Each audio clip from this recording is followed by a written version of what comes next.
고난주간 세 번째 날입니다. 우리 함께 하신 하나님께 감사드리며 또 이 자리에 계신 여러분 한 분 한 분에게 우리 하나님께서 크신 축복으로 함께 하시기를 바랍니다. 우리 찬양 147장입니다. 주 달려 죽은 십자가 1절 4절 하겠습니다. 147장 주 달려 죽은 십자가 1절 4절입니다.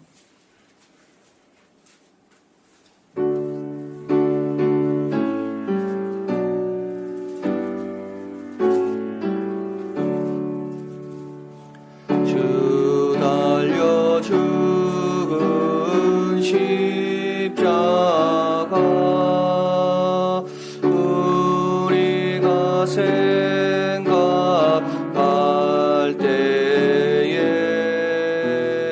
세상에 속한 욕심을 헛된 줄 알고 버리네. 온 세상 만물 가져도 주네 못 닦겠네. 놀라운 사랑 받은 나 몸으로 제물 삼겠네.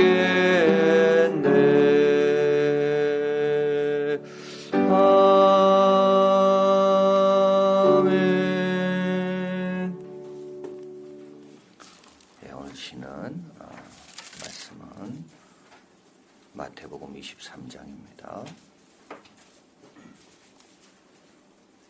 23장 13절 제가 봉독합니다. 화 있을진저 외식하는 서기관들과 바리새인들이여 너희는 천국문을 사람들 앞에서 닫고 너희도 들어가지 않고 들어가는 자도 들어가지 못하게 하는도다. 아멘. 자, 오늘 본문은 예수님께서 서기관과 바리새인들을 심하게 책망하는 내용입니다. 우리 예수님의 입으로부터 이런 저주가 나온다는 것, 그분의 권위뿐 아니라 그분의 온유함, 부드러움 때문에 이런 말씀하심에 더욱 놀라게 됩니다. 도대체 어떤 문제가 있길래 예수님같이 참 선하신 분의 입술에서 이런 저주가 나오는 것일까? 바리새인과 서기관들은 마태복음 3장에 처음 등장합니다. 바리새인과 사두개인이 세례받으러 나왔을 때 세례 요한이 이들을 향해 독사의 자식들아, 하나님의 진노를 피할 수 있다고 생각하느냐. 이 독사의 자식은 늘 이간질시키고 불만이 가득 차 있고 저항하는 자들입니다. 예수님은 산상수훈 말씀하시며 너희 의가 서기관과 바리새인보다 낫지 않으면 천국에 들어갈 수 없다 말씀하셨고요. 마태복음 9장에 보면 예수님께서 죄인과 세리들과 식사하는 것을 보고 이 바리새인들이 어찌하여 너희 선생은 죄인들과 함께 식사하는가. 또 예수님께서 귀신 들려 벙어리 된 자를 고쳤습니다. 이때 이스라엘 가운데 이런 일을 본 데가 없다 하며 많은 사람들은 하나님께 영광 돌렸습니다. 그런데 이때 바리새인들은 뭐라 말했는가 하면 귀신의 왕을 빙자하여 귀신을 쫓아낸다. 우리가 지난번에 살펴드린 말씀 나눈 대로 성전으로 들어와서 저는 자와 맹인을 고쳤을 때 어린아이들이 막 찬양했잖아요. 이때 이 바리새인들이 저 어린아이를 좀 조용케 해라. 화가 나고 분노하고 이랬던 사람이 이 바리새인들입니다. 여러분 기억하십시오. 하나도 변하지 않습니다. 하나도 변하지 않습니다. 갈릴리에 있을 때나 광야에 있을 때나 성전에 있을 때나 하나도 바뀌지 않습니다. 기적이 일어나는 자리에 있었음에도 불구하고 성전 안에 있음에도 불구하고 하나도 바뀌지 않습니다. 찬양이 울려나는 자리에 그 현장 그 자리에 있음에도 불구하고 하나도 깨달음도 없고 하나도 변화도 없습니다. 피리부르도 춤추지 않습니다. 애고카이도 가슴을 치지 않습니다. 세례 요한이 오면 금식한다 이야기하고 예수님이 오시면 먹는다고 이야기하고 누가 와야 되겠습니까? 편견과 선입관을 갖고 모든 것을 다 놓치는 자들입니다. 이런 사람은 다른 사람이 아닙니다. 다 놓치는 자들입니다.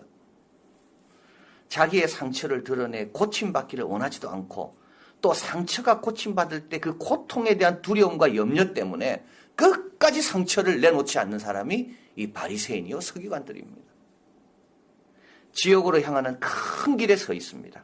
그런데도 불구하고 자기는 천국으로 가는 길에 있다고 확신하는 자들입니다. 오늘 예수님은 이들에게 화를 내십니다. 3년 동안 하나도 변하지 않는 모든 좋은 걸 다 놓치고 있는 자들. 7 저주가 나오는데 오늘 첫 번째 저주만 읽었습니다. 화 있을진저. 7 저주입니다. 여러분 7이라는 건 상징적인 숫자입니다. 그냥 숫자가 아닙니다. 완전수입니다. 완전한 저주입니다. 팔복의 대조가 되는 거죠. 복이 있는 사람은 이렇게 시작한 거하고 여기는 화 있을진저. 팔복과 완전 대조가 되는 그 인생의 모습이 여기에 있습니다. 첫 번째, 두 번째 화는 이어집니다. 나쁜 영향력을 미침에 대한 책망입니다. 이들은 지도자들이죠. 서기관들이고 바리새인들이고 바리새인은 한 6,000명. 가장 존경받는 사람들. 서기관들은 율법학자들. 그래서요 부모보다 존경받는 사람들.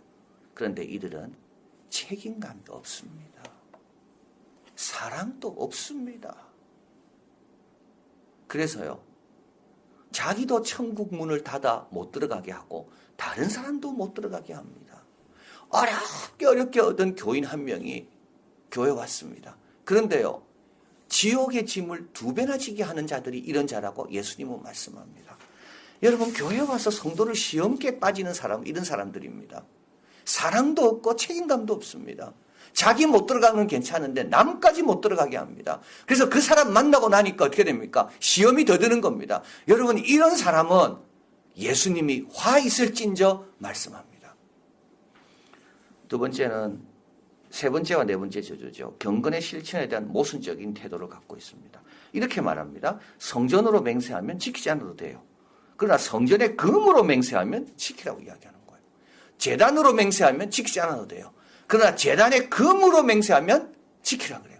이런 사람은 어떤 사람입니까? 물질에 굉장히 예민한 사람입니다. 딴 거는 다 괜찮고 물질만 나오면 어떻게 합니까? 엄격해지는 사람. 11조의 경우도 그렇습니다. 11조를 들 때는 박하, 회향, 근체 이거는 약초들입니다. 아주 조금 나오는 거거든요. 이것까지도 꼼꼼하게 셉니다.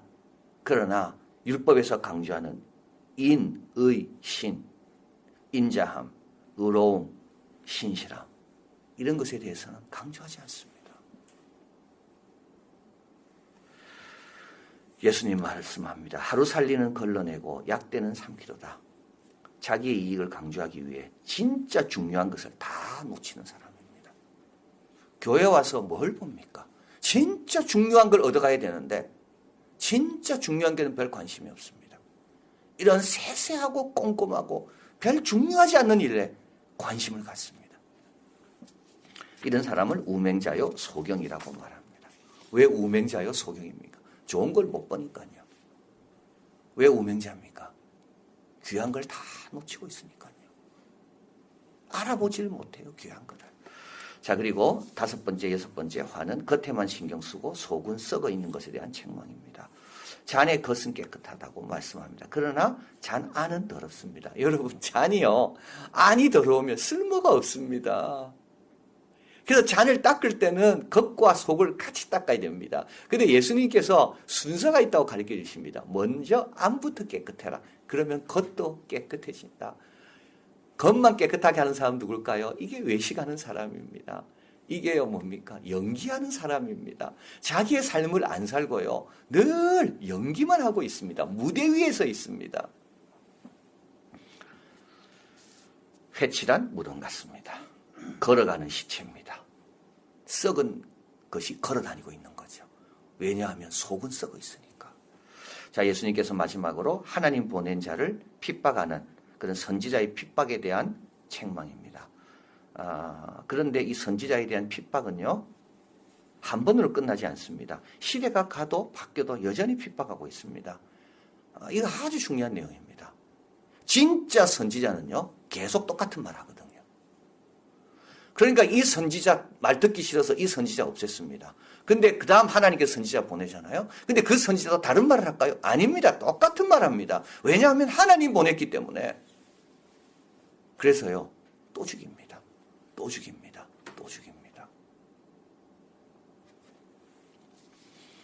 회개하지 않는 이상 듣는 메시지는 동일할 겁니다.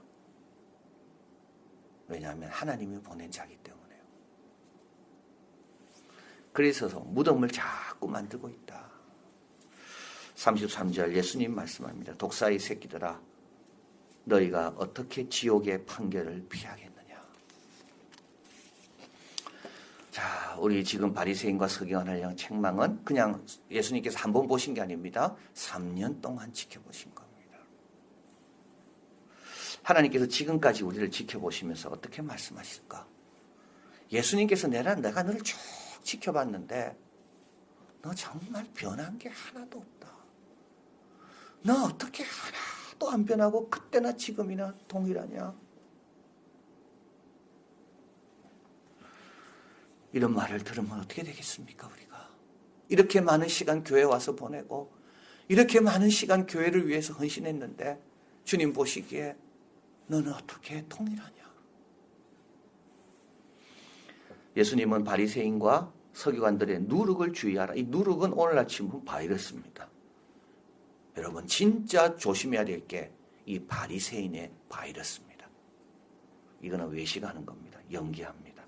이건 못 보는 겁니다. 자기 이해 앞에 큰 걸 놓치는 겁니다. 이거는 수용하기보다 저항하는 겁니다. 겸손과 인정이 없는 것입니다.